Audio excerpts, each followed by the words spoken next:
I never thought silence could be so loud. That's what I remember most about that night. Not the words, not the look on his face, the silence that followed. Let me take you back. I met Sarah 8 years ago. She was a single mother with a 6-year-old boy named Derek. I wasn't looking for a ready-made family, but when you meet someone who makes you laugh in the grocery store checkout line because you both reached for the last box of granola bars, life has a funny way of changing your plans. Derek was shy at first. Understandable. I never tried to replace his father. I just tried to be present, reliable. The kind of man who shows up when he says he will. I taught him to ride a bike, helped with homework, went to every soccer game, even the ones in the pouring rain where they lost 7-0. I paid for his braces, his class trips, his first laptop. Not because I had to, because I wanted to. Sarah and I got married when Derek was 9. I adopted him legally 2 years later. He cried when the judge made it official. Happy tears, I thought. He hugged me in the courthouse hallway and called me Dad. That was 4 years ago. Things started changing about 6 months back. Small things at first. Derek, now 15, began spending more time with his biological father, Marcus. Marcus had been mostly absent for years, paying sporadic child support and showing up for birthdays when it was convenient. But recently, he'd gotten a new job, a new apartment, and apparently a new interest in being a father. I was glad. I really was. A boy should know his dad if his dad wants to be known. But Marcus started filling Derek's head with things. About how I wasn't his real family. About how blood matters more than papers. About how he was going to buy Derek a car when he turned 16, take him on trips, give him things I supposedly couldn't. Derek started pulling away. Short answers. Closed doors. Headphones always in. Sarah noticed but didn't want to confront it. "He's just being a teenager," she'd say. "He'll grow out of it." Then came the dinner. It was a Tuesday. I remember because I'd left work early to pick up Derek's favorite Thai food. Pad See Ew extra chicken, the way he liked it. Sarah made spring rolls from scratch. We were trying to have a family night.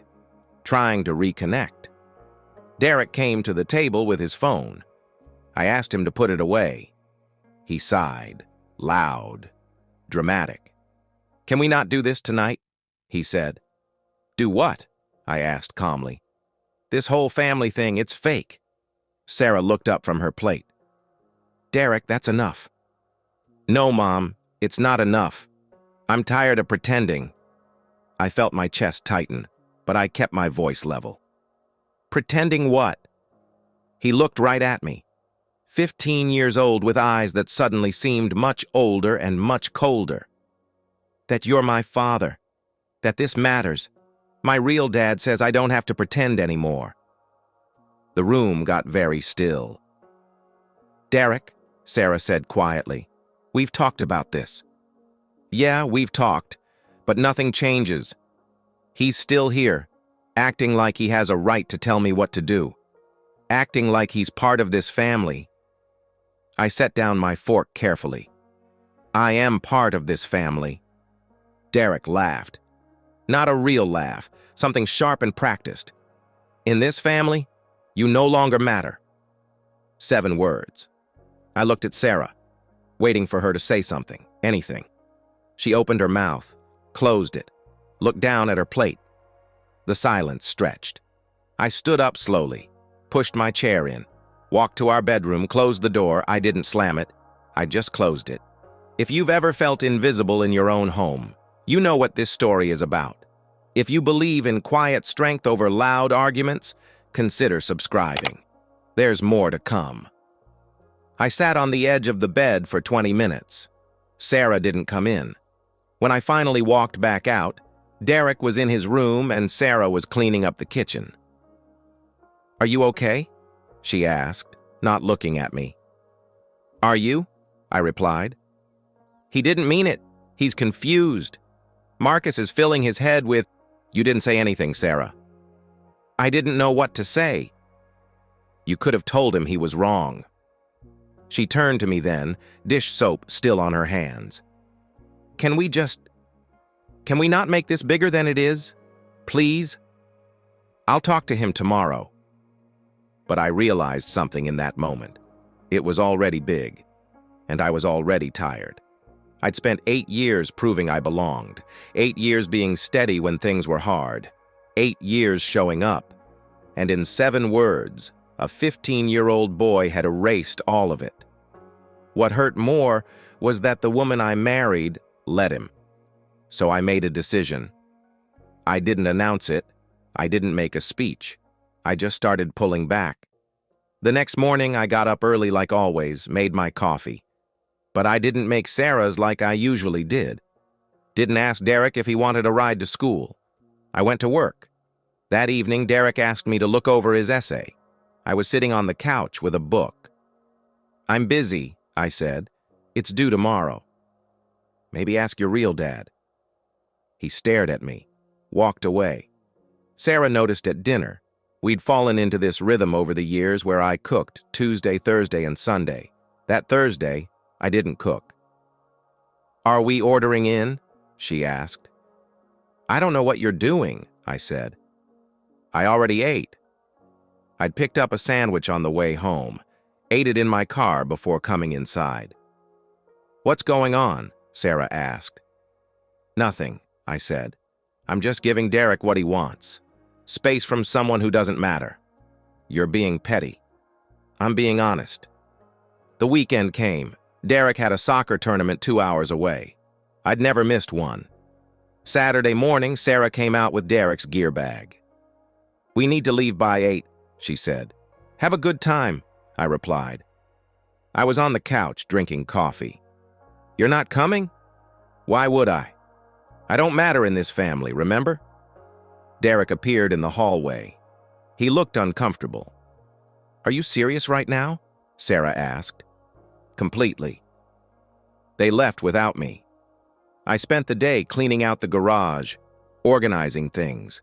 It felt good to control something. They came home late. Derek went straight to his room. Sarah was quiet. Sunday, I changed the Wi-Fi password. Derek noticed immediately. The internet's not working, he yelled from his room. It's working fine, I called back. He came out. What's the new password? I'll give it to you when you finish your chores. I don't have chores. You do now. Bathroom needs cleaning. Trash needs to go out. Lawn needs mowing. Are you kidding me? Not even a little. Mom! Sarah came in from the bedroom. What's going on? He changed the Wi-Fi password. She looked at me. I looked back calmly. The Wi-Fi I pay for? I said.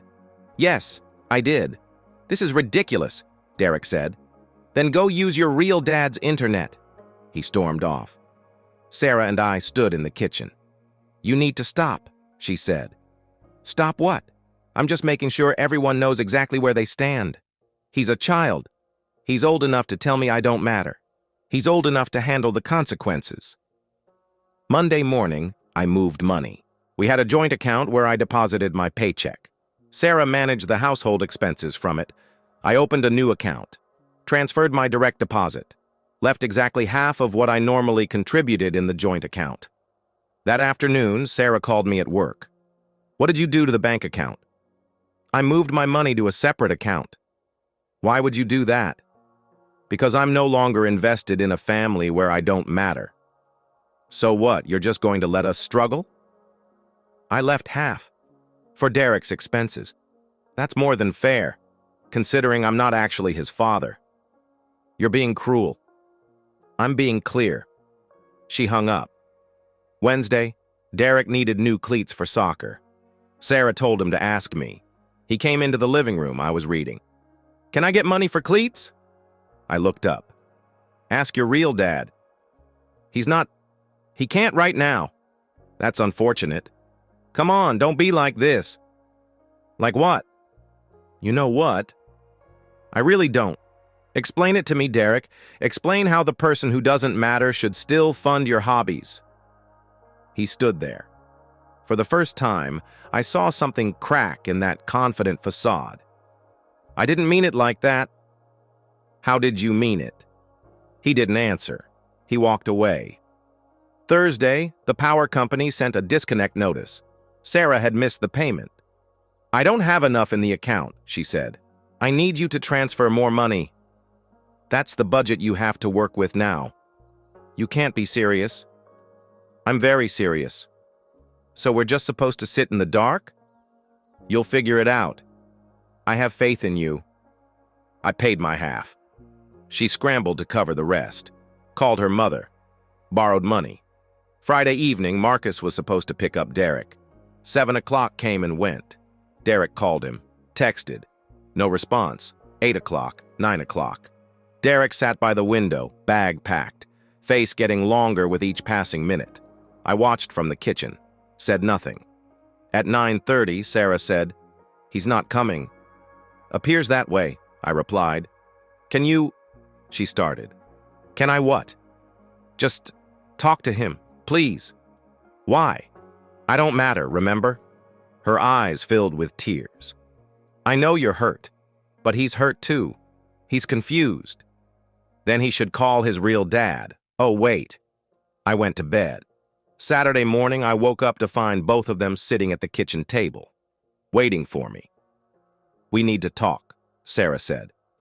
I poured my coffee, sat down. Derek was staring at his hands. "We were wrong," Sarah started.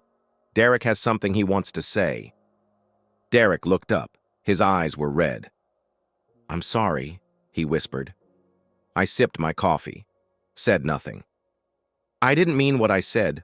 I was angry. I was confused. Marcus was telling me all these things and I wanted to hurt you. I don't know why. I'm sorry." The silence stretched. "Okay," I finally said. "Okay?" Sarah asked. "That's it? What do you want me to say?" "That you forgive him, that we can move past this." I set down my cup. "Here's what's going to happen," I said calmly. "I'm going to keep living here. I'm going to be respectful and civil, but I'm done trying to prove I belong. I'm done going above and beyond for people who can decide overnight that I don't matter." "That's not fair," Derek said, his voice breaking. "Fair?" I looked at him. Really looked at him. "I spent 8 years being your father. 8 years showing up. 8 years putting you first. And you threw it away because your biological dad suddenly wanted to play house. That's what's not fair." "I made a mistake." "Yes, you did." "So you're just going to punish me forever?" "I'm not punishing you. I'm protecting myself." Sarah reached across the table. "Please. We need you. You need my money. You need my labor. You need my stability. But do you need me?" She pulled her hand back. "I love you," she said quietly. "I love you too. But love isn't enough anymore.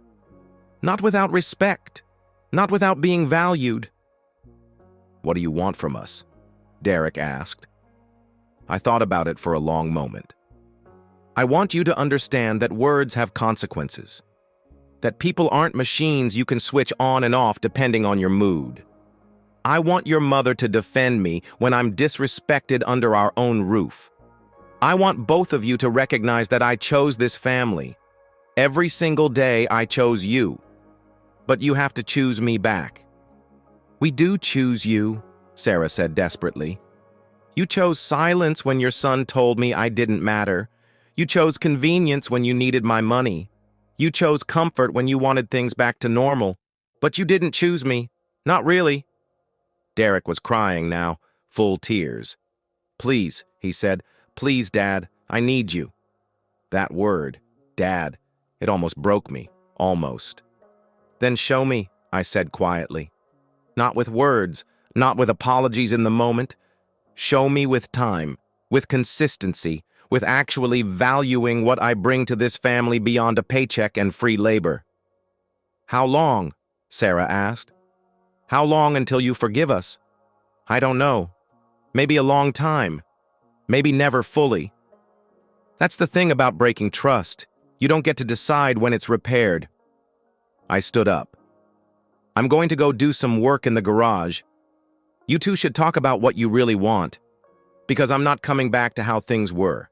Either we build something new, something better, where everyone has value, or we stay in this holding pattern until it makes sense to make harder decisions. I left them at the table. That was 3 weeks ago. Things are different now. Derek does his chores without being asked. He put his phone away at dinner last night. Actually talked about his day. Thanked me for helping with his math homework. Sarah has started speaking up.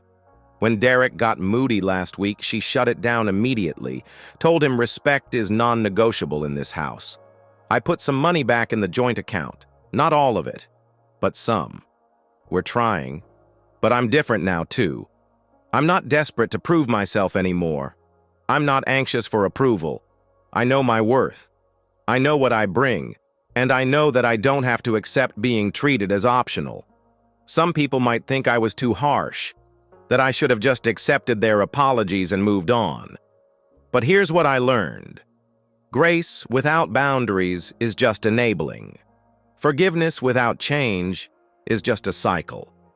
I loved them enough to stay, but I loved myself enough to require them to do better, and that's the balance I'm still learning. Maybe they'll rise to it, maybe they won't. But either way, I'll be okay, because I finally understand that mattering isn't about being needed, it's about being chosen, every single day, on purpose, with intention. And I refuse to settle for anything less. If this story made you think about your own boundaries and self-worth, consider liking and subscribing. We all deserve to be chosen intentionally. Thanks for listening to my story.